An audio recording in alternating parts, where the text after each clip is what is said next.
السلام عليكم، ازيكم حبايبي؟ عاملين ايه؟ يا رب تكونوا بخير في اتم صحه واحسن حال يا رب. وحشتوني جدا جدا جدا من اخر فيديو كنا مع بعض. يا رب تكونوا في اتم صحه واحسن حال باذن الله. جمعه مباركه عليكم ان شاء الله. النهارده نعمل حاجه كده سهله وبسيطه وكلها في صينيه واحده وهتنجز الوقت معانا قوي. انا معايا مسحب فراخ بالخضار. انا المسحب اهي غسلتها كويس جدا جدا وظبطتها. هحتاج لتتبيلة الفراخ، هحتاج زبادي، معلقتين كبار من الزبادي او 3 معالق من كبار من الزبادي، بابريكا وفلفل اسمر، سماق، ورق لوري، حبهان، وده قرن فلفل اللي هو الشطة السوداني ده. ماشي، طبعا ملح.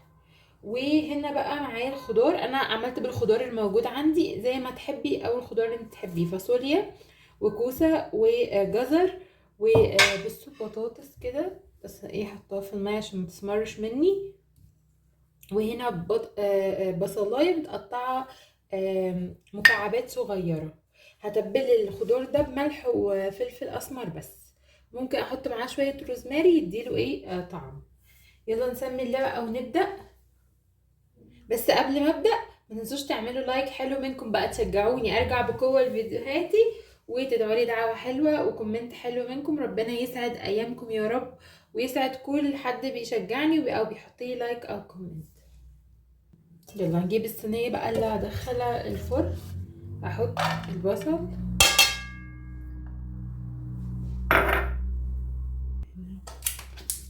حبه ملح مش كتير قوي يعني، وحبه فلفل اسمر،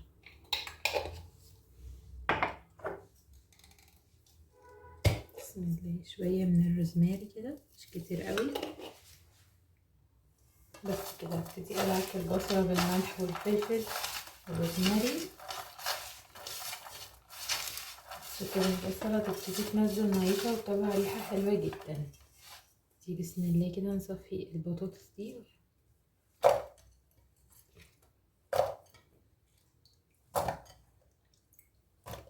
هنا بقى الروزماري كعشب بيدي طعم خطير للخضار.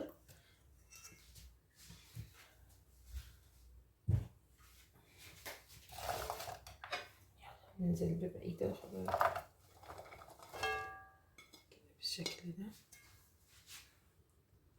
هندي بقى الخضار تقليبة في كل ده اهو. الخضار ده احلى حاجة في الشتاء، يعني فيه فيتامينز وبيقوي المناعة جدا، وخصوصا للناس اللي ما عندهاش مناعة. في حديد، يعني كلنا بنبقى محتاجينه، ومفيد جدا جدا. وممكن تاكليه لو بتعملي دايت الطريقة دي برضو ما فيهاش مشكلة خالص. بصوا كده بقى، دي بعد ما خلصناها نحطها على جنب لغاية ما نتبل الفرخة بتاعتنا. هجيب بقى بولة،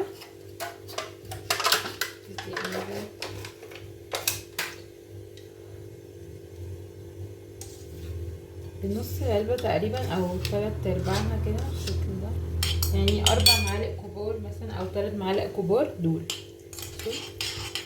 هبتدي احط عليها البهار ده اللي انا قلتلكوا عليه، بابريكا وفلفل اسمر، روزماري لا سوري، بابريكا وفلفل اسمر وحبهان ورق لوري، وكمان حبة من السماق. دي بقى افكها كده عشان انا عايزة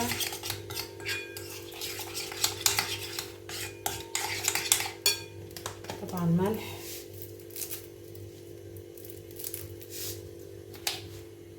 بصوا هحط حبة زيت. الوصفة دي لو عندك خل بلسمك هتبقى خطيرة خطيرة بمعنى الكلمة، بس انا ما عنديش، هتصرف بقى واحط معلقة خل ابيض عادي. يبقى معلقة زيت كبيرة ومعلقة خل ابيض او خل بلسمك، والافضل مليون مرة الخل البلسمك طبعا. طبعا التتبيلة دي بحطها جبارة.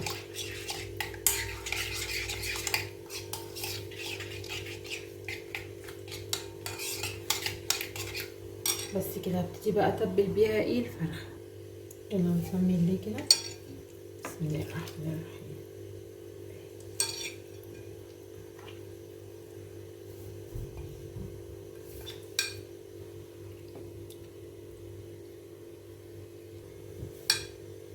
شايفه ان احنا ممكن نحطها في حاجه واسعه احسن لنا ونتبل براحتنا بقى. اهي القوانص والكبده والقلب والكلام ده برضو هنديله من ده ونحطه على الخضار. تتبيله نفس تتبيله الفرخه ونحطه ايه على الخضار. هنا بقى التتبيله دي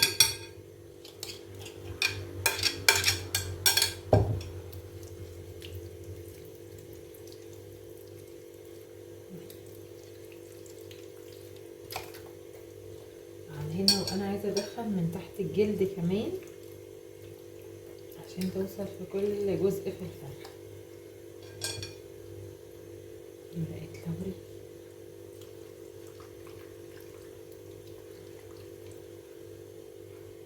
بصوا هي كده بقى اهي، تبلناها من كل الاتجاهات. التتبيله دي اخر حاجه اهي. هنسمي الله بقى. بصوا كده خضار اهو مفروش تحتيها. ابتدي بقى اسمي الله واعمل كده. بسم الله الرحمن الرحيم.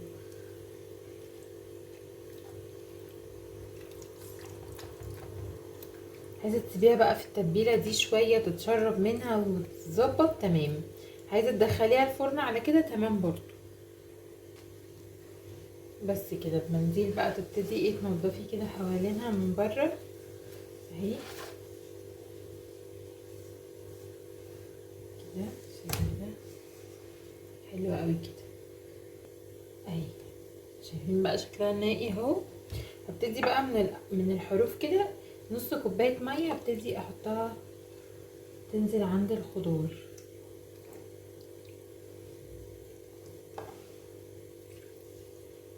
نص كوبايه ميه بس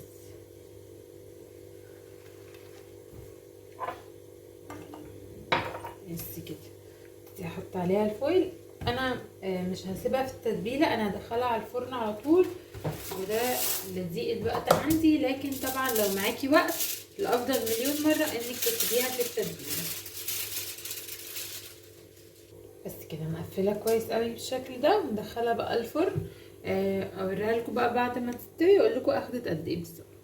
بصوا بقى ما شاء الله لونها عامل ازاي. بصوا خطيره. والخضار بقى من تحت استوى ودايب اللهم بارك يعني.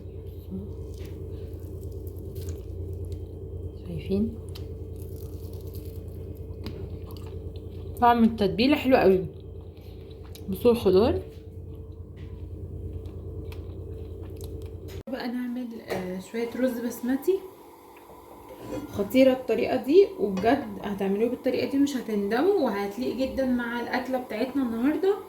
وكمان هنعمل حبه سلطه حلوين جدا جدا هيفرقوا معاكم، خصوصا الناس اللي بتحب الاكل السبايسي.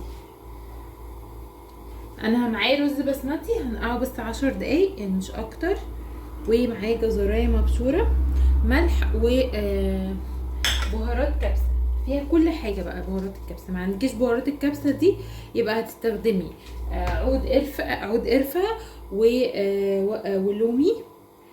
عود قرفه ولومي، وطبعا الكاري والكركم. بس اول حاجه هشوح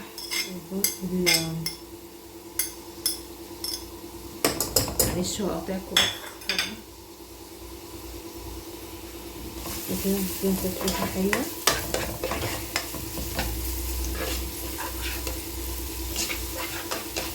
دي التشويحه دي لغايه ما تدبل. حلو. بس كده بقى. تعالوا بقى اقول لكم ايه البديل. زي ما قلت لكم لومي وعود قرفه، وهتحطي حبهان كركم وكاري، وكمان هنحط قرنفل. بس يا ستي هتاخدي احلى رز بسمتي.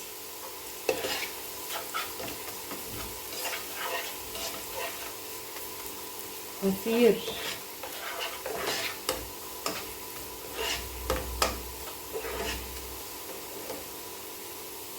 هبتدي اخد منه معلقه كبيره بالشكل ده، مش هكتر عن كده.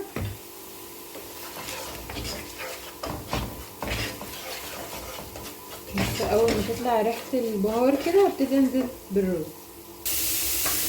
بالشكل ده. دلوقتي اديله تشويحه معاه، وعايزه طبعا اضيف الملح ما ننساهوش.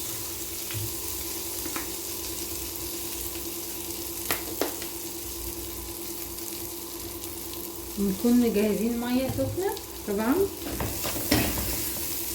او لو عندك شوربه هتبقى حلوه جدا.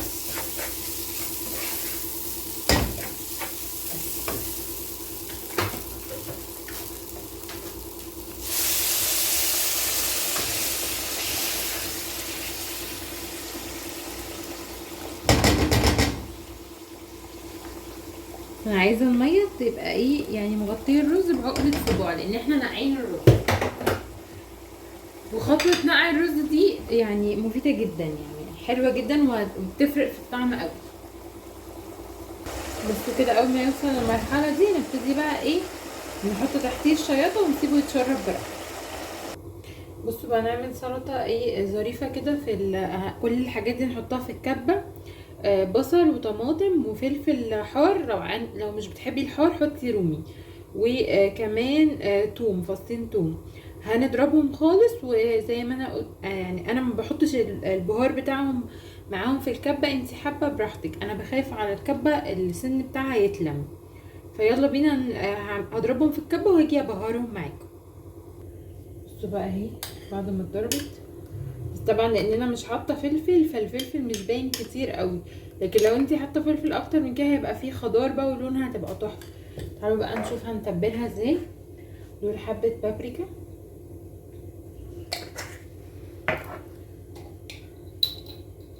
حبه فلفل اسمر كده، وطبعا الملح، وحبه من الخل،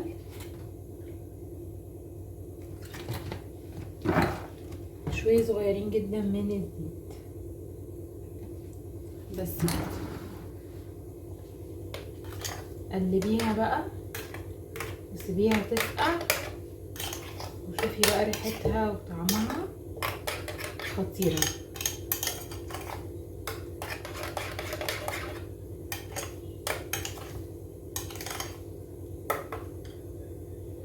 الله، ريحتها اصلا خطيره جدا. بصوا، وما فيهاش اي يعني حاجه صعبه، كل الحاجات موجوده، طماطم، بصل، توم.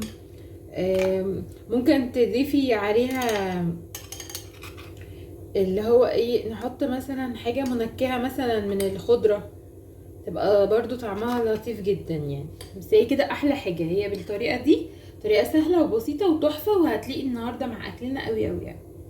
لو وصلتي بقى معايا لغايه هنا ما تنسيش تنزلي تحطي لايك للفيديو، ولو اول مره تشوفوا فيديو ليا تعملوا لي سبسكرايب للقناه عشان القناه باذن الله تكبر بيكم. الخضار وجماله بقى،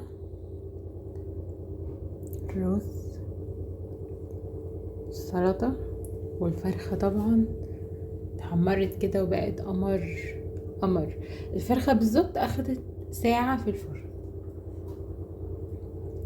كده الفيديو بتاعي النهارده يكون خلص.